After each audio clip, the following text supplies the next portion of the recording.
हरे कृष्णा। बोलिए लक्ष्मी नारायण श्री विष्णु भगवान की जय। श्री तुलसी शालिग्राम भगवान जी की जय। ओम नमः शिवाय। प्रिय भक्तगणों, आज भाद्रपद माह शुक्ल पक्ष की परिवर्तनी एकादशी का व्रत है। इस एकादशी को जलझूलनी एकादशी, जयंती एकादशी, पद्मा कर्मा एकादशी, पार्श्व एकादशी या डोला ग्यारस के नाम से भी जाना जाता है। इस दिन भगवान श्री हरि विष्णु शयन करते हुए बाईं करवट से दाईं करवट बदलते हैं, इसीलिए इस एकादशी का नाम परिवर्तनी एकादशी है। इस दिन भगवान विष्णु के 5वें अवतार वामन भगवान की पूजा अर्चना की जाती है। भगवान श्री कृष्ण जी के मुख से एकादशी व्रत कथाओं का आनंद लेते हुए अर्जुन ने भगवान श्री कृष्ण से कहा, हे जनार्दन, हे भगवान, भाद्रपद शुक्ल एकादशी का क्या नाम है? इसकी विधि तथा महात्म्य क्या है? इस व्रत को करने से कौन से फल की प्राप्ति होती है? कृपया करके आप हमसे विस्तार पूर्वक कहिए। तब भगवान श्री कृष्ण कहने लगे कि हे कुंती पुत्र, इस पुण्य, स्वर्ग और मोक्ष को देने वाली तथा सब पापों का नाश करने वाली उत्तम परिवर्तनी एकादशी का महात्म्य मैं तुमसे कहता हूँ। यह परिवर्तनी एकादशी जयंती एकादशी और वामन एकादशी भी कहलाती है। इसका व्रत करने से वाजपेय यज्ञ का फल मिलता है। पापियों के पाप नाश करने के लिए इससे बढ़कर कोई उपाय नहीं। जो मनुष्य इस एकादशी के दिन मेरी वामन रूप की पूजा करता है, उससे तीनों लोक पूज्य होते हैं। अतः मोक्ष की इच्छा रखने वाले मनुष्य इस व्रत को अवश्य करें। जो कमल नयन भगवान का कमल से पूजन करते हैं, वे अवश्य भगवान के समीप जाते हैं। जिसने भाद्रपद शुक्ल एकादशी को व्रत और पूजन किया, उसने ब्रह्मा विष्णु महेश सहित तीनों लोकों का पूजन किया। अतः हरिवासर अर्थात एकादशी का व्रत अवश्य करना चाहिए। इस दिन भगवान करवट लेते हैं, इसलिए इसको परिवर्तनी एकादशी भी कहते हैं। भगवान के वचन सुनकर अर्जुन बोले, हे भगवान, हे कमल नयन, मुझे अति संदेह हो रहा है कि आप किस प्रकार सोते और करवट लेते हैं तथा किस तरह राजा बलि को बाधा और वामन रूप रखकर क्या क्या लीलाएं की। चातुर्मास के व्रत की क्या विधि है तथा आपके शयन करने पर मनुष्य का क्या कर्तव्य है, सो आप मुझसे विस्तार से बतलाइए। भगवान श्री कृष्ण कहने लगे, हे अर्जुन, हे पार्थ, अब तुम सब पापों को नष्ट करने वाली कथा का श्रवण करो। त्रेता युग में बलि नाम का एक दैत्य था। वह मेरा परम भक्त था। विधिवत प्रकार के वेद सूक्तों से मेरा पूजन किया करता था और नित्य ही ब्राह्मणों का पूजन तथा यज्ञों का आयोजन करता था। लेकिन इंद्र से द्वेष के कारण उसने इंद्रलोक तथा सभी देवताओं को जीत लिया। इस कारण सभी देवता एकत्र होकर सोच विचार कर भगवान के पास गए। बृहस्पति सहित इंद्र आदि देवता प्रभु के निकट जाकर और नतमस्तक होकर वेद मंत्रों द्वारा भगवान का पूजन और स्तुति करने लगे। अब मैंने वामन रूप धारण करके 5वां अवतार लिया और फिर अत्यंत ही तेजस्वी रूप से राजा बलि को जीत लिया। इतनी वार्ता सुनकर अर्जुन बोले, हे जनार्दन, आपने वामन रूप धारण करके उस महाबली दैत्य को किस प्रकार जीता? श्री कृष्ण जी कहने लगे, मैंने वामन रूप ब्रह्मचारी बलि से 3 पग भूमि की याचना करते हुए कहा कि ये मुझको 3 लोक के समान है और हे राजन, यह तुमको अवश्य ही देनी होगी। राजा बलि ने इसे तुच्छ याचना समझकर 3 पग भूमि का संकल्प मुझको दे दिया और मैंने अपने त्रिविक्रम रूप को बढ़ाकर यहाँ तक कि भूलोक में पद, भूवलोक में जंघा, स्वर्गलोक में कमर, महलोक में पेट, जनलोक में हृदय, यमलोक में कंठ की स्थापना कर सत्यलोक में मुख, उसके ऊपर मस्तक स्थापित किया। सूर्य, चंद्रमा आदि सब ग्रह, गण, योग, नक्षत्र, इंद्र आदि देवता और शेष आदि सब नागगणों ने विविध प्रकार से वेद सूक्तों से प्रार्थना की तब मैंने राजा बलि का हाथ पकड़कर कहा, हे राजन, एक पद से पृथ्वी, दूसरे से स्वर्ग लोक पूर्ण हो गया, अब तीसरा पग कहाँ रखूं? तब बलि ने अपना सिर झुका लिया और मैंने अपना पैर उसके मस्तक पर रख दिया, जिससे मेरा वह भक्त पाताल को चला गया। फिर उसकी विनती और नम्रता को देखकर मैंने कहा, हे बलि, मैं सदैव तुम्हारे निकट ही रहूंगा। विरोचन पुत्र बलि से कहने पर भाद्रपद शुक्ल एकादशी के दिन बलि के आश्रम पर मेरी मूर्ति स्थापित हुई। इसी प्रकार दूसरी क्षीर सागर में शेषनाग के पृष्ठ पर हुई। हे अर्जुन, इस एकादशी को भगवान शयन करते हुए करवट लेते हैं, इसीलिए तीनों लोकों के स्वामी भगवान विष्णु का उस दिन पूजन करना चाहिए। इस दिन तांबा, चांदी, चावल और दही का दान करना उचित है। रात्रि को जागरण अवश्य करना चाहिए। जो विधि पूर्वक इस एकादशी का व्रत करते हैं वे सब पापों से मुक्त होकर स्वर्ग में जाकर चंद्रमा के समान प्रकाशित होते हैं और यश पाते हैं। अतः हे अर्जुन, इस दिन मनुष्य दान करे, किंतु दान के पश्चात अभिमान न करे, क्योंकि अहंकार पूर्वक किया गया दान पुण्य का नाश कर देता है। राजा बलि ने अभिमान किया और पाताल को चला गया। इसी प्रकार अवंतीपुरी के राजा धर्मदेव ने क्रोधवश कुछ ऐसा दान कर दिया जिसके कारण राजा धर्मदेव को कीड़े की योनि में जन्म लेना पड़ा। यह सुनकर अर्जुन ने कहा, हे मधुसूदन, उस राजा धर्मदेव ने ऐसा क्या दान किया था जिससे उसे कीड़े की योनि में जन्म लेना पड़ा? तब भगवान श्री कृष्ण कहते हैं कि हे अर्जुन, प्राचीन समय की बात है, अवंतीपुरी राज्य में एक महादानी राजा धर्मदेव हुआ करते थे। राजा इतने बड़े दानी थे कि जब तक अपने द्वार पर आए भूखे भिखारी और ब्राह्मण को भोजन नहीं करा देते तब तक स्वयं भी भोजन नहीं करते थे। यह उनका रोजाना का नियम था। पूरे राज्य में उनकी खूब प्रशंसा होती थी। राजा धर्मदेव के दान धर्म करने का भी एक नियम था। वह एक निश्चित समय तक ही दान देते थे। राजा प्रातः काल से एक प्रहर होने के बाद दान बांटना शुरू करते और सूर्यास्त होते होते दान देना बंद कर देते थे। सूर्यास्त के बाद अगर कोई उनके यहाँ जाता था तो वह उसे दान नहीं देता था, बल्कि अगले दिन आने के लिए कहता था। राजा की ख्याति धीरे धीरे देश विदेश में फैलने लगी। अब तो हर रोज राजा धर्मदेव के द्वार पर याचकों की भीड़ लगी रहती थी।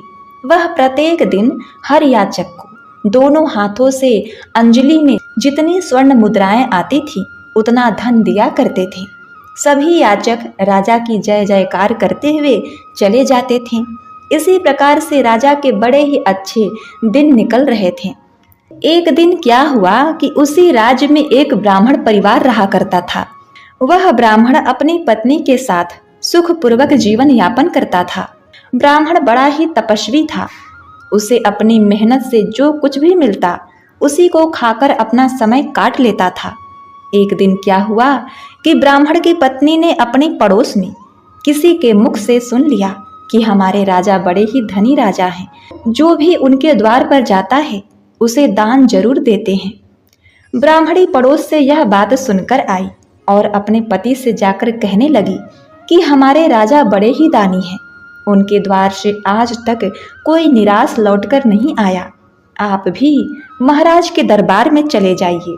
महाराज से दान स्वरूप हमें कुछ मिल जाए तो हमारा समय भी आराम से कट जाएगा। ब्राह्मणी ने आगे कहा कि हे स्वामी, गृहस्थ व्यक्ति का यह धर्म है कि वह अपने परिवार को सुखी रखे, उसे हर सुख सुविधा प्रदान करें। जो लोग ऐसा नहीं करते हैं उन्हें भी परिवार का भरण पोषण न करने के कारण पाप लगता है।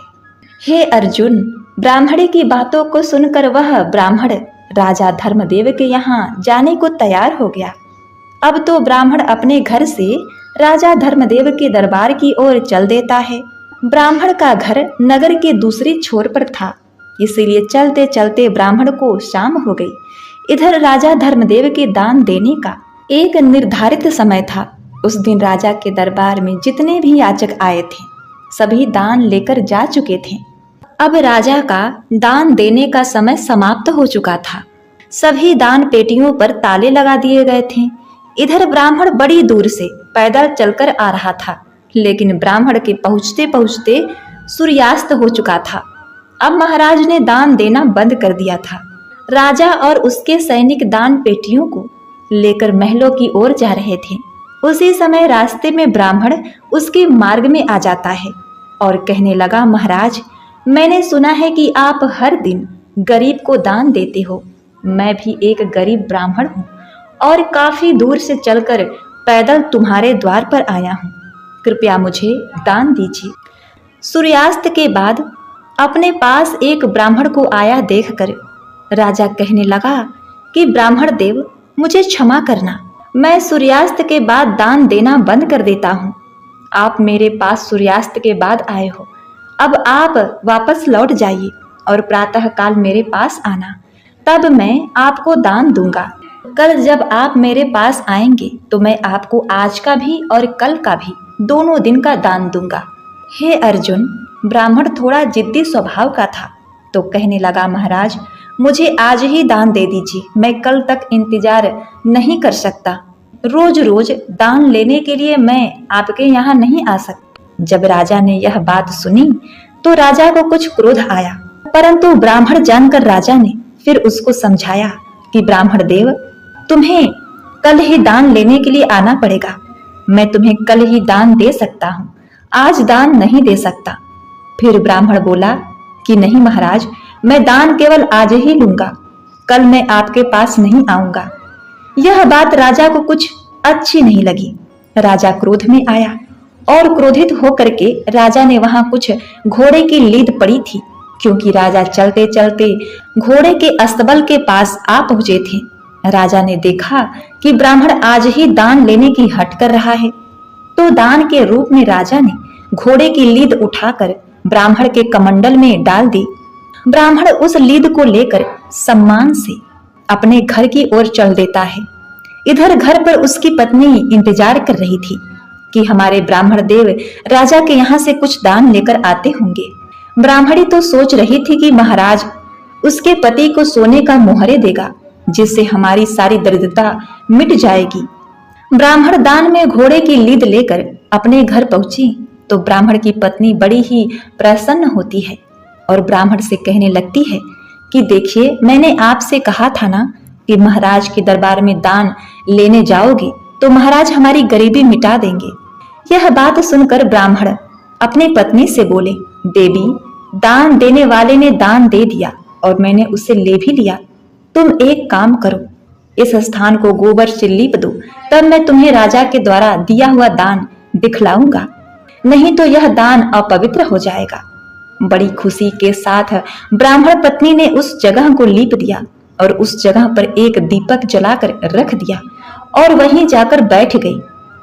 उसके बाद ब्राह्मण ने घोड़े की लीद से भरा हुआ पात्र अपनी ब्राह्मणी को दे दिया।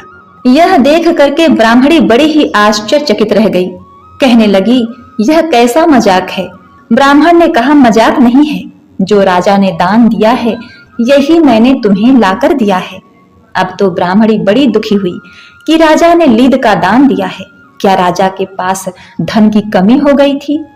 चलो कोई बात नहीं, महाराज से गलती हो गई होगी, आप फिर से राजा के पास चले जाना। उस दिन के बाद ब्राह्मण कभी राजा के यहाँ दान मांगने नहीं गया और ब्राह्मण धीरे धीरे अपना समय निकाल रहा था। ब्राह्मण ने उस लीद को अपने घर के द्वार पर रख दिया था। हे अर्जुन, शास्त्रों का कहना है कि दान का जो फल होता है वह कर्ता को 1000 गुना होकर वापस मिलता है। अगर मनुष्य अपने जीवन में किसी चीज का दान किया तो परलोक में उसका फल 1000 गुना बढ़कर मिलता है। राजा ने जो लीद का दान दिया था, उस लीद का भगवान की कृपा से ब्राह्मण के घर के द्वार पर धीरे धीरे एक पहाड़ सा बनता चला गया। इस तरह राजा के दान का फल बढ़ता जा रहा था।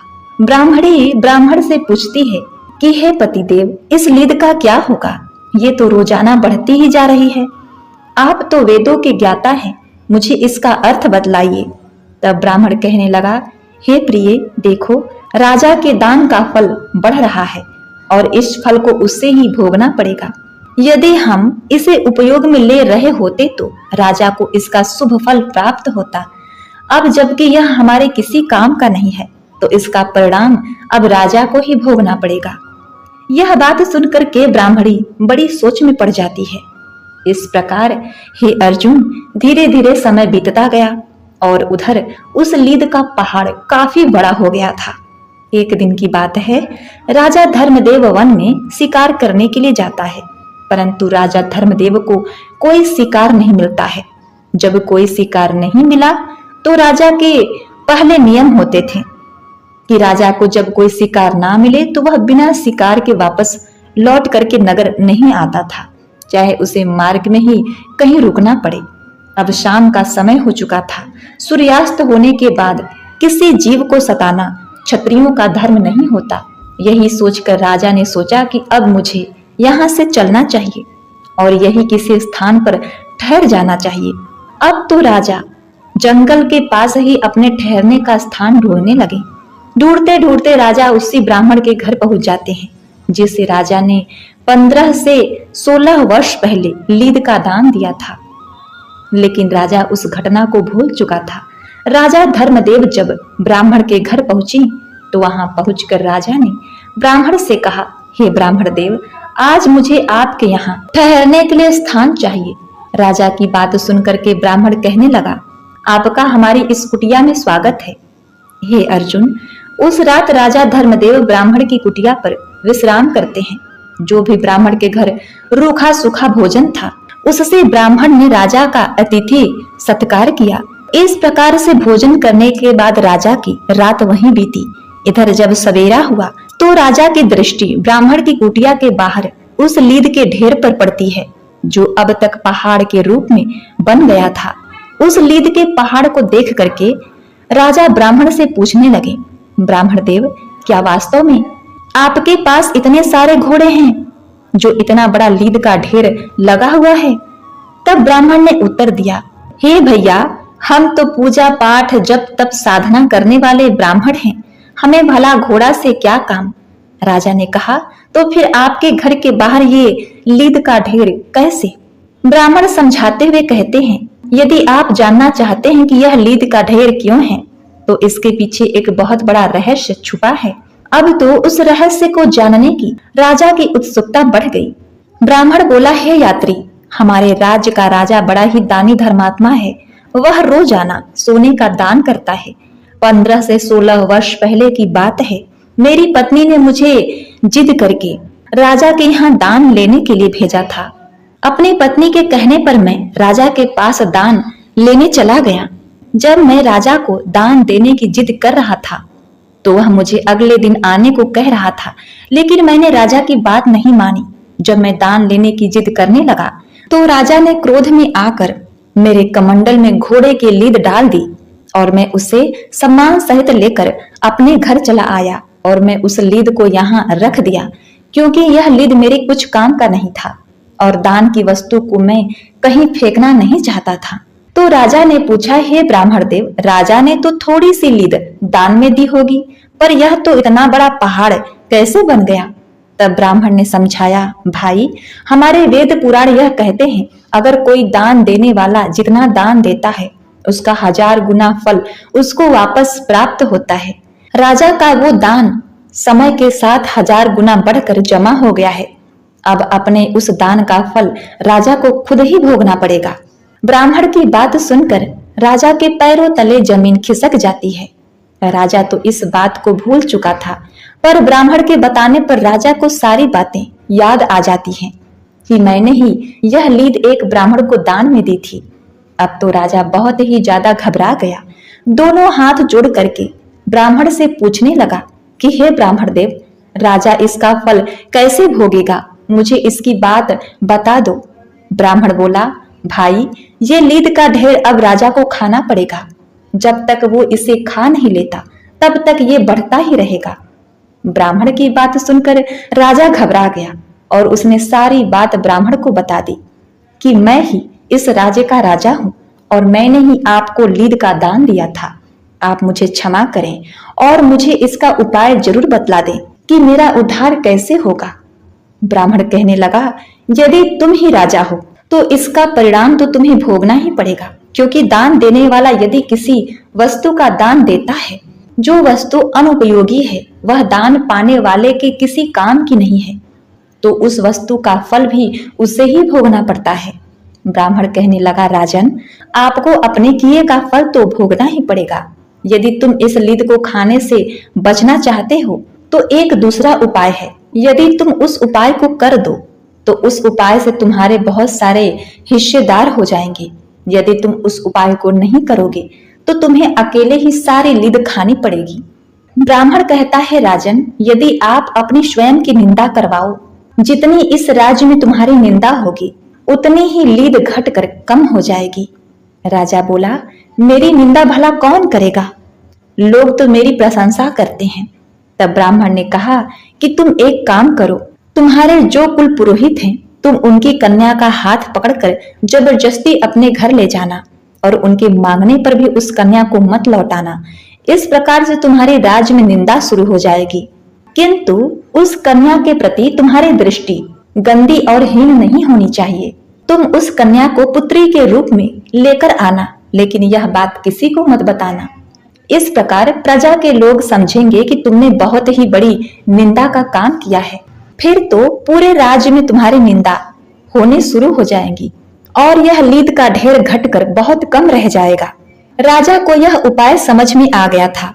अब तो राजा अपने राज्य को लौट गया और राज्य में आकर वह सीधा अपने कुल पुरोहित के घर पहुंच जाता है। कुल पुरोहित ने जब राजा को अपने घर आया देखा तो कुल पुरोहित ने पूछा, राजन, क्या बात है? आप बड़े ही उदास लग रहे हो। राजा ने कहा, गुरुदेव, आप अपनी पुत्री को बुलाइए, मुझे उसी से काम है। राजा की आज्ञा मानकर कुल पुरोहित ने अपनी पुत्री को आवाज लगाई। राजा उसका हाथ पकड़कर कुल पुरोहित को धक्का देकर उसकी पुत्री को रथ में बैठाकर अपने घर ले गया। बेचारा ब्राह्मण अपनी पुत्री के लिए गिड़गिड़ाता रह गया कि महाराज, यह आप क्या कर रहे हो? राजा ने एक नहीं सुनी। राजा चुपचाप उसकी कन्या को लेकर अपने महल में पहुंच जाता है और अपनी रानी के पास छोड़ देता है और कहता है, इसे बड़े प्रेम से पुत्री की तरह रखना और यह बात किसी को मत बताना।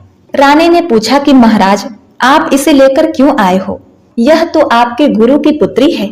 तब राजा ने कहा, हे रानी, चुपचाप सब कुछ देखती जाओ। मैं जो कर रहा हूँ अपने उद्धार के लिए कर रहा हूँ। आगे भगवान श्री कृष्ण अर्जुन से कहते हैं, हे अर्जुन, देखो, राजा जब कुल पुरोहित की पुत्री को उठाकर लाया तो सभी प्रजा ने देखा था। उस समय तो किसी ने कुछ नहीं कहा, किंतु धीरे धीरे राजा की बुराई शुरू हो गई। अब तो पूरे राज्य के लोग उस राजा की निंदा करने लगे कि राजा तो बहुत ही भ्रष्ट व्यक्ति है, जिसने अपने गुरु की पुत्री को पत्नी बनाकर जबरदस्ती अपने घर में रख लिया है। हम तो पहले ही कहते थे कि राजा बड़ा ही नीच है, लोगों को दान देकर केवल दिखावा कर रहा है। इस प्रकार से पूरे नगर में राजा की बुराई होने लगी। सब लोग कहने लगे कि ऐसे राजा का क्या भरोसा जो अपने गुरु की पुत्री का ही हरण कर ले। इधर ब्राह्मण के घर के द्वार पर वह लीद का ढेर कम होता जा रहा था। जो लोग राजा की निंदा कर रहे थे वो उस लीद के ढेर में हिस्सेदार होते जा रहे थे। धीरे धीरे उस लीद का ढेर कम हो गया। राजा कुछ दिनों के बाद वहां जाता है तो देखता है कि ब्राह्मण के घर के आगे लीद के ढेर अब इतना रह गया है जितना राजा ने ब्राह्मण को दान में दिया था। यह देखकर राजा बड़ा ही प्रसन्न होता है। राजा हाथ जोड़कर ब्राह्मण से बोला, महाराज, आपने पहाड़ जैसा लीद का ढेर तो कम करवा दिया, जिसे जिन लोगों ने मेरी निंदा की होगी उनके हिस्से में चली गई, किंतु अब ये थोड़ी सी शेष रह गई है। अब इसका भी कोई ना कोई उपाय कर दो। ब्राह्मण ने बताया, राजन, यह जो लीद रह गई है ये तुम्हारे हिस्से की है। इसे तुम्हें किसी न किसी जन्म में खाना पड़ेगा।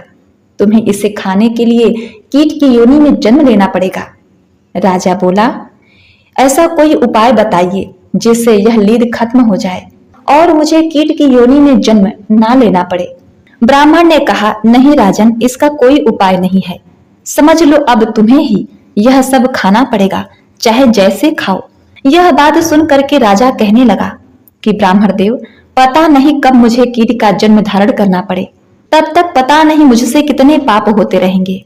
क्यों न आप मुझे कुछ समय के लिए कीट बना दो, कीड़ा बनकर मैं इस लीद को खा जाऊंगा। ब्राह्मण कहने लगे, राजन, मैं तुम्हें कीट भी नहीं बना सकता, इतनी सामर्थ्य मेरे अंदर नहीं है, और यह काम तो भगवान का है। परंतु मैं तुम्हें इतना बता सकता हूँ कि यहाँ से मरने के बाद तुम कीट ही बनोगे, और जब तुम अपने हिस्से की इस लीद को खा लोगे तो तुम वापस से मुक्त हो जाओगे, क्योंकि तुमने जीवन में कोई पाप नहीं किया है, सदैव दान दिया है। तुम्हारी दानियों में गिनती है, तुमने हमेशा गरीबों में दान किया है, परंतु तुमसे यह एक भूल हो गई है। तुम्हें यह भूल का दंड भुगतना ही पड़ेगा। कीट तो तुम्हें अवश्य ही बनना पड़ेगा। इस लीद को खाने के बाद तुम मानव योनि को प्राप्त हो जाओगे।